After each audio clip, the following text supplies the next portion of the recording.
Thank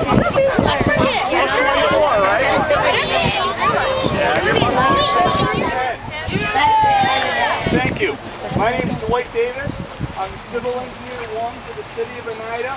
Under that, I get to be the City Forester. So today's my day, I guess, because I get to talk to all you guys about trees. It's a real nice honor for me. This is a tree we planted last year on Arbor Day. A lot of you were here? Yeah. That was a fun day, wasn't it? Yeah. The tree made it real nice. Does anybody remember the name of it? Yeah, it's kind of a unique name. It's a Japanese tree. It's a weeping katsura. Right? And one thing I didn't tell you, weeping katsura, because it's kind of a hard tree to get established. I wasn't sure if it would make the year or not, so I didn't tell you about this part. But in the fall, on sunny days, like this when it's cool and the leaves start flying off, this tree gives off an odor. Some people call it a caramel tree. It gives a brown sugar cinnamon or a caramel smell, or some people think it smells like cotton candy. So it's kind of a neat thing, and to tell you the truth, I didn't really believe that it was going to be that prevalent. But I came up here in the fall, and it does smell like. So if you get a chance, you're out in the park this fall and the leaves are falling off, after it turns a nice golden color and the leaves start to fall, come up and smell this tree, because I don't know, I think that's kind of a neat little thing. Now, how many people at home have a door jamb or something like that, on your birthday or Christmas or sometime, Mom and Dad put a ruler on your head and mark it on? Nobody? Well, we're not, all right, some of you. When I was a little boy, on my birthday, they put a ruler on my head and mark on the door jamb, so every year Mom and Dad could tell how much I grew over the year.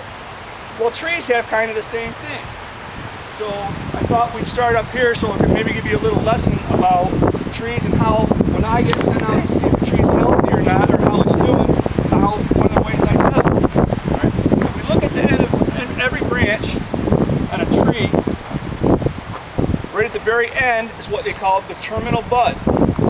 Terminal means, like if you're going to the bus terminal, or that's an end or a stop. So at the end of a branch is a terminal bud. Now, if we look back, there's a bud scale scar. And this one, terminal will be here, but the bud scale scar is right here. So I can look at this tree and know that last year, this tree grew that much. And I know how healthy the tree is. There's some different lengths on different ones of these. But then if I look again, there's 2 years ago, bud scar. So 2 years ago, when it was in the ground before we transplanted it, it had a better year than it did last year. But it still had a good year. It's healthy, it's the shock of the transplant. So I know that this tree is doing pretty well, but not as well as it did before. So I'll be able to tell next year I expect it'll grow a lot more. All right? And somebody, when it came up, said, well, this tree looks exactly the same as when we planted it last year. And it looks similar, but it did grow probably, I don't know, there's some here out that probably grew 4 or 5 inches. So just like my mom and dad got to see how much I grew during the year, and I never grew 5 or 6 inches, we can tell how healthy this tree is. So did anybody know that before? All right, good. Maybe we learned one thing, and you're going to come back next year, hopefully. All right, let's go. Well, you know, I just wanted to thank Miss McCullough, because she's the one that got this started last year, and they came up with a group of students this year and did a cleanup on Earth Day. Earlier this week you came, right? Tuesday. So I just wanted to thank her and give her a round of applause for all of her efforts.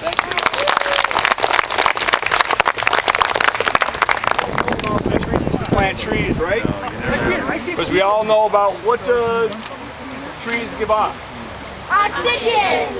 And what do they take in? Carbon dioxide. What do we give out? Carbon dioxide. So that's a good deal, isn't it? We're good friends with trees, right? Because that's a great relationship. All right, that works out for everybody. Right now, humans are we're consumers. We use wood products. We use the things that trees get. We use their oxygen. We use the wood. So when we come here on Arbor Day, one of the things I always like to say is most holidays are for honoring a person that was special in the past or an event in the past. But what Arbor Day is it celebrates the future. All right? This tree we're going to plant today is a red oak. I looked up and they said it's possible that a red oak can live 500 years. Yeah. That's going to outlive me. Most of you too. Think about what 500 years ago where we were in the world. I mean, 500 years ago was 1510. Do I have my math right, teachers? In 1510, this country had only been discovered by Columbus for 18 years. And it's possible that a tree that was growing when Columbus got here would still be alive. And think of how the world has changed since those days. So think about this tree we plant today. If it makes 500 years, and it might not, this is a tough environment, but it might, it's possible. Think about, we can't conceive of what will happen in the next 500 years. At least I can. I'm not smart enough to think about what it's going to be like in 10 years. I've seen things change in my life in 10 years if you would see that. And so it's a celebration of not only that relationship between humans and trees, but a thought of we're going to do something for the future. And that's very important. And at the same time, if we use a resource, especially a renewable resource, we really need to make an effort to give back, to make sure that my children, your children's children have those opportunities that the same that we did. All right? It's called stewardship. All right? And I know that, like you talked a little bit about Earth Day, that came up in the 60s. People thinking about, and now that's 40 years ago. Arbor Day was first established about 130 years ago. They didn't even know about carbon footprints and all the stuff we know about today about how important trees are, but they still thought it was important enough to develop this holiday of planting trees. All right, that's on my soapbox speech. Like I said, we're going to plant a red oak. I know that we have seedlings that we're going to give out to you guys. So when we think about a tree and where we're going to plant it, we have to think about the future. So this red oak can be 80 to 100 feet tall. So we have to find a spot without any wires where it's going to get to be, there'll probably be bigger around than this when it's mature. So we have to have an area that's plenty of room.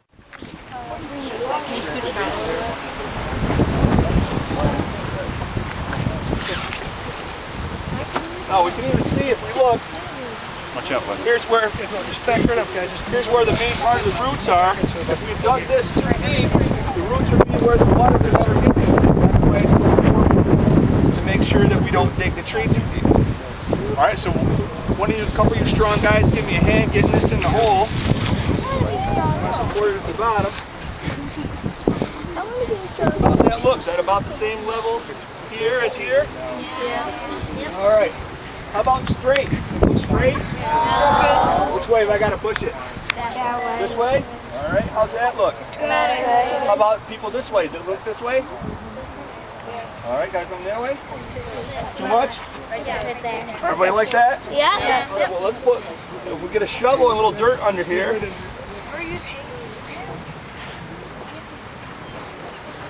Put a little of that loose soil in there. Try to get it.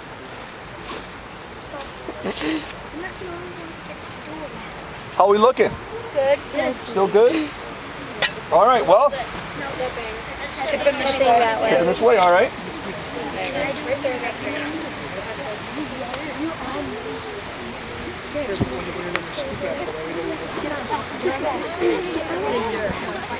Go ahead, bud. Go ahead. We got a lot of dirt and a lot of children. That's a good deal too, right? Yep. All right.